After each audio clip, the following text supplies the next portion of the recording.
વડોદરા શહેરના ward number 14ના નવનિયુક્ત corporator તીર્થ બ્રહ્મભટ્ટ દ્વારા ગાજરાવાડી વિસ્તારની પાણીની ટાંકીની સરપ્રાઇઝ વિઝિટ લેવામાં આવી હતી।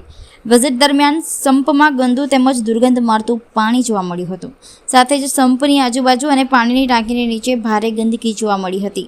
વધુ ચિંતાજનક બાબત એ હતી કે સંપ ખુલ્લી હાલતમાં મળ્યો હતો। આવી સ્થિતિમાં કોઈ પ્રાણી, કચરો અથવા અન્ય ગંદકી સંપમાં પડી જાય તો તે જ દૂષિત પાણી નાગરિકો સુધી પહોંચે તેવી ગંભીર સંભાવના વ્યક્ત કરવામાં આવી હતી। નાગરિકો સરકારને નિયમિત ટેક્સ, વેરો અને પાણી વેરો ચૂકવતા હોવા છતાં બદલામાં સ્વચ્છ અને શુદ્ધ પાણી મેળવવું તેમનો અધિકાર હોવાનું જણાવાયું હતું। નાગરિકોના આરોગ્ય સાથે કોઈપણ પ્રકારની બેદરકારી સહન કરવામાં આવશે નહીં તેવી ચેતવણી આપવામાં આવી હતી। વોર્ડ નંબર 14માં કોંગ્રેસના કોર્પોરેટર ચૂંટાઈ આવ્યા હોવાથી વિસ્તારના પ્રશ્નો અંગે સક્રિય કામગીરી હાથ ધરવાની ખાતરી આપવામાં આવી હતી। પાણી જેવી પાયાની સુવિધાઓમાં બેદરકારી અને લાલિયાવાડી હવે બિલકુલ ચલાવી લેવામાં આવશે નહીં તેવું પણ જણાવાયું હતું।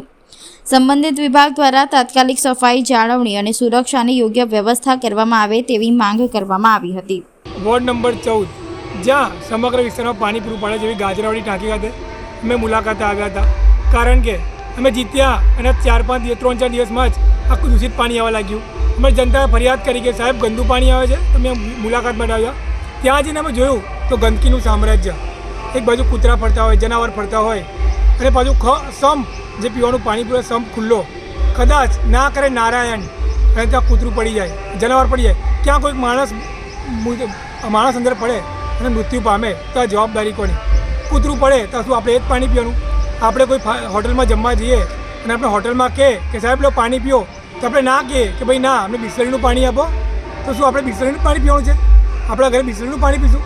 આ વીએમસી આટલા મોઘાટ વેરા લે, પાણી વેરો લે, જાતના વેરા લે, તો છતાં પણ આપણા જો 2 ટાઈમ પીવાનું શુદ્ધ પાણી ના આપી શકતું તો શું કામનું? હું આ વીએમસીને ચેતવવા માગું છું કે અત્યાર સુધી વોર્ડ નંબર 14માં જે ચાલ્યું ખરું, પણ હવે કોંગ્રેસના કાર્યકર્તાઓ અને નેતાઓ ચલાવી લેવાની નહીં આવે।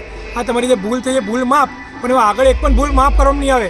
અમે અમારી જનતાને જે વાયદો કર્યો છે એ વાયદોને વચન પૂરા કરી રહીશું અને આવતા 6 મહિનામાં જનતાને શુદ્ધ પાણી પીવાનું આપીને રહીશું।